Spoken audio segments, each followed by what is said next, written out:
నమస్కారం అండి. మనం ఇప్పుడు కృష్ణ నివేదిత గారు రచించిన వదిన ఒక ఆడబడుచే అనే కథను విందామా? ఏమిటండి మరీ చిత్రంగా మాట్లాడతారు? మీ చెల్లెలు 3 ఏళ్లకు వచ్చిందని 1000 రూపాయలు పెట్టి చీర ఎక్కడ కొనివ్వగలం?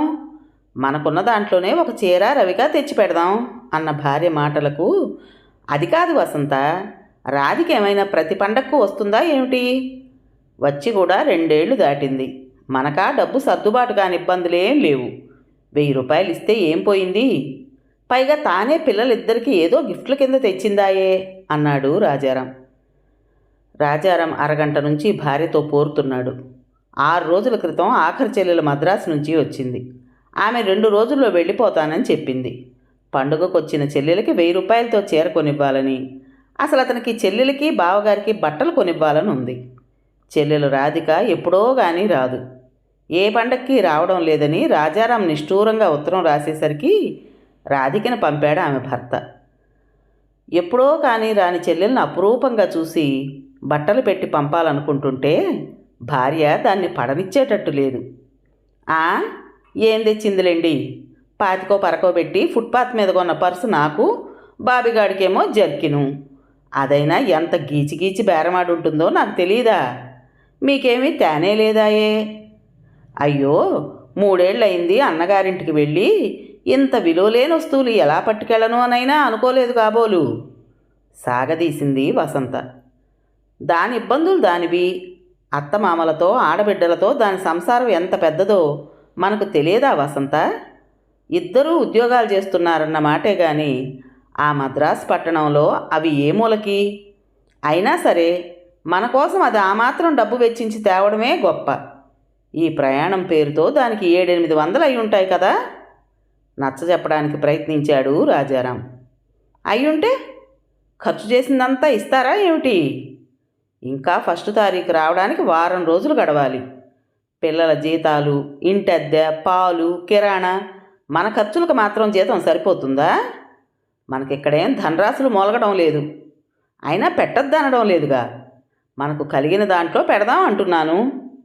విసుగ్గా అనేసి అక్కడి నుంచి లేచి వెళ్ళిపోయింది వసంత. ఇంకా వాదించడం అనవసరం అన్నట్లు తల పట్టుకున్నాడు రాజారాం. ఏం ఆడవాళ్ళో ఏమిటో అర్థం గారు. 2 నెలల క్రితం అక్కగారు అమ్మాయి పెళ్ళి అంటూ వేలకు వేలు పోసి చీరలు కొనుక్కుంది.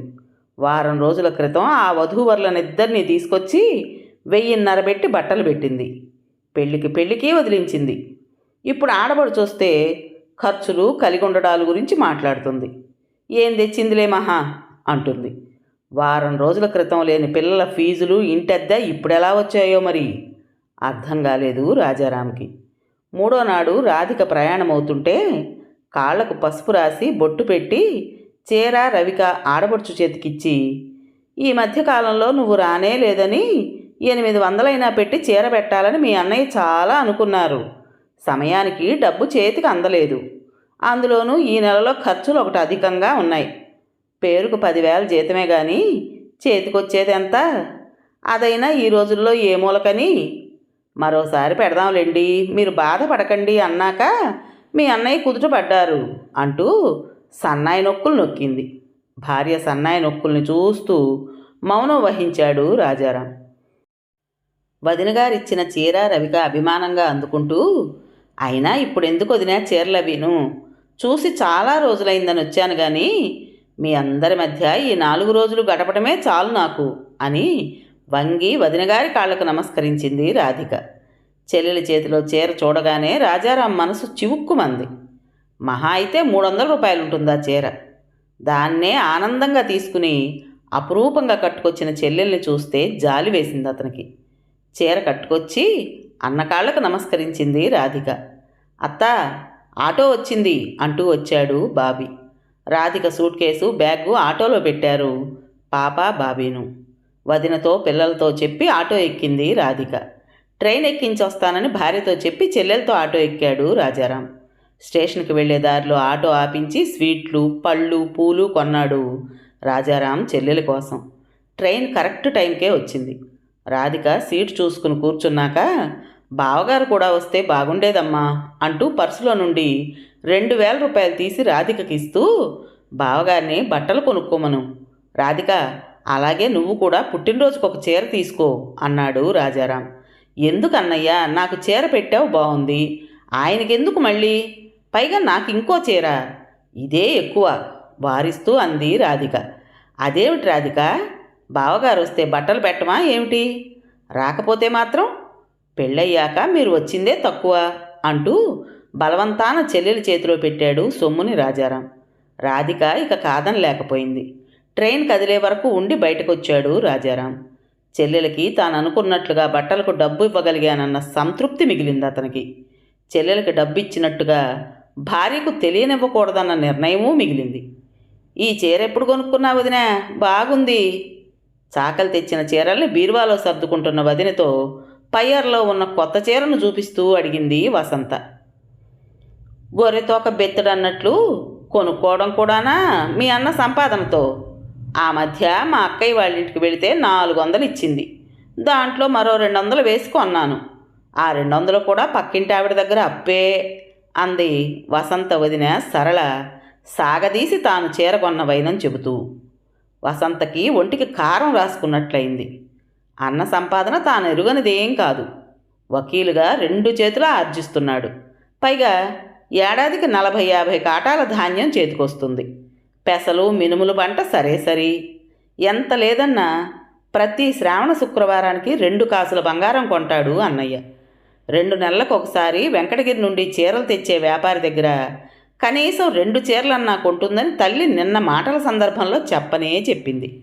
పైగా వదిన కొద్దో గొప్పో వడ్డీ వ్యాపారం చేస్తుందని అందరికీ తెలిసిన రహస్యం. అయినా సరే బేదరుపులు అరుస్తూనే ఉంటుంది. ఏమిటో మరి, వేసవి సెలవులకు అన్నయ్య రమ్మని రాస్తే పిల్లలిద్దరితో వచ్చింది వసంత. రాజారాం సెలవులు లేవంటూ రాలేదు. వసంత వచ్చి 2 వారాలు దాటింది. ఇంకో 2 రోజుల్లో తిరుగు ప్రయాణం పెట్టుకుంది. ఆ విషయమే అదే ఊళ్ళో ఉన్న చిన్నాన్నకు పిన్నికి చెప్పి రావాలని బయలుదేరి వెళ్ళింది ఆ పూట పిల్లలతో సహా. పిచ్చాపాటి మాట్లాడుతుంటే భోజనాల వేళ అయింది.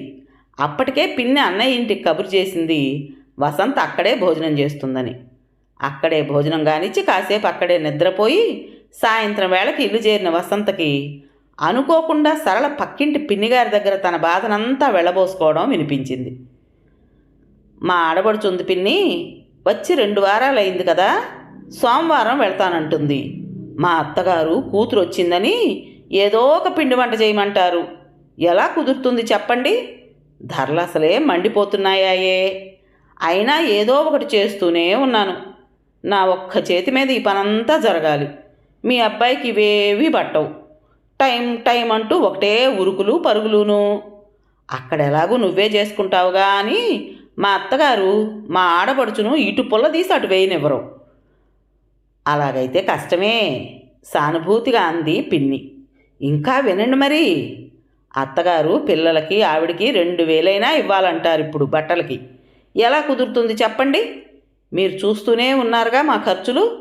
ఎప్పుడూ ఏవో ఖర్చులు. రాబడున్నా ఏ మూలకవి ఈ ధరవర్లతో. మా ఆడబడుచుకో 200, పిల్లలిద్దరికీ చెరో 100 ఇద్దామంటున్నారు ఆయన. పెట్టాలనున్నా సాగద్దు. ఇలా సాగుతున్న సరళ వాగ్ధాటికి ఆనకట్టపడింది పాలేరు పిలవటంతో. సంభాషణ అంతా విన్న వసంత ముఖం వివర్ణమైంది. వదిన దగ్గరికి వెళ్ళి 4 దులిపేద్దామా అనిపించింది ఒక్క క్షణం. బలవంతాన నొక్కి పెట్టుకుని ముభావంగా 2 రోజులు గడిపేసి 3వ రోజు బస్ ఎక్కేసింది వసంత పిల్లలతో. వచ్చేస్తుంటే వదిన తన చేతులతో పెట్టిన చీరను తీసుకుని పెట్టెలో పెట్టుకుంటూ, కట్టుకుంటే ప్రయాణంలో నలిగిపోతుందిలే వదిన, అసలే అన్నయ్య అంతంత మాత్రం సంపాదనతో కొన్నది కదా అంది ఉక్రోషంగా. విననట్టే ఉండిపోయింది సరళ. చూశారా మా వదిన ఎలాంటి చీర పెట్టిందో? 200 ఉంటుందో లేదో. పిల్లలిద్దరికీ చెరో 100 ఇచ్చారు. ఈ రోజుల్లో 100కేం వస్తాయి?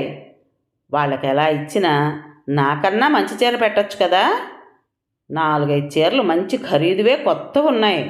అందులోది ఒకటి తెచ్చిపెట్టు సరళా అంటూ అమ్మ అంటున్నా వినిపించుకుంటేనా? దగ్గరదైతే మాత్రం అన్నయ్యకి అమ్మకి పెట్టాలనుంటే మాత్రం పెట్టనిస్తుందా? మళ్ళీ పక్కింటి పిన్నిగారితో ఎంత గోల పెడుతూ చెప్తుందో, ఈ ఖర్చులతో ఎలాగండి వేగడం అంటూ. ఇల్లంతా శుభ్రం చేసుకుంటూనే అప్పుడే ఆఫీస్ నుంచి వచ్చిన భర్తతో తన అక్కసంతా వెళ్ళబోసుకుంది వసంత. పోనీలే వసంత, ఏదో వాళ్ళు కలిగి ఉన్నంతలో పెట్టారు. వాళ్ళ ఖర్చులు వాళ్ళకుంటాయిగా. రాధిక వెళ్ళేటప్పుడు భార్య ప్రవర్తించిన తీరు గుర్తుకొచ్చింది రాజారాంకి. ఏమిటండి ఖర్చులు? వాళ్ళు కొనుక్కునేటప్పుడు ఏ ఖర్చులు గుర్తుకురావు. ఆడపడుచులకు పెట్టాలంటేనే బాధ అంతాను. పుట్టింటి వాళ్ళకైతే సంతోషంగా పెడుతుంది. రోజు రోజు పెట్టమంటామా, నెలకోటి పెట్టమంటామా? అవును, ఆడపడుచుకు పెట్టాలంటేనే బాధ అందరికీని. పెట్టే ప్రతి వదిన తాను ఒకరికి ఆడపడుచునని మర్చిపోతుంటుందేమో. నువ్వు ఒకరికి వదినవేగా. ఇది నీకు వర్తిస్తుంది వసంత. మీ అన్నా వదిలిన అండం ఎందుకు? రాజారాం నవ్వుతూనే అంటించాడు. భర్త మాటలు చురుక్కుమనగా వసంత మరి మాట్లాడలేకపోయింది. కథ పేరు వదిన ఒక ఆడపడుచే. రచించిన వారు కృష్ణ నివేదిత గారు. విన్నారు కదండి. మరి ఈ కథ మీకు నచ్చిందా? నచ్చినట్టయితే లైక్ చేసి మరో నలుగురికి షేర్ చేయండి. అలాగే ఈ కథ పైన మీ విలువైన అభిప్రాయాన్ని కామెంట్ బాక్స్లో తప్పకుండా తెలియజేస్తారు కదా. మరి ఇంత మంచి కథను మనకు అందించిన రైటర్ గారికి మనందరి తరపున మనస్ఫూర్తిగా ధన్యవాదాలు తెలుపుకుంటూ, ఇటువంటి మంచి మంచి కథల కోసం కొత్త వాళ్ళు మన ఛానల్ని తప్పకుండా సబ్స్క్రైబ్ చేసుకోండి. రేపు మరో మంచి కథతో మీ ముందుకు వస్తాను. అప్పటి వరకు ఉంటానండి.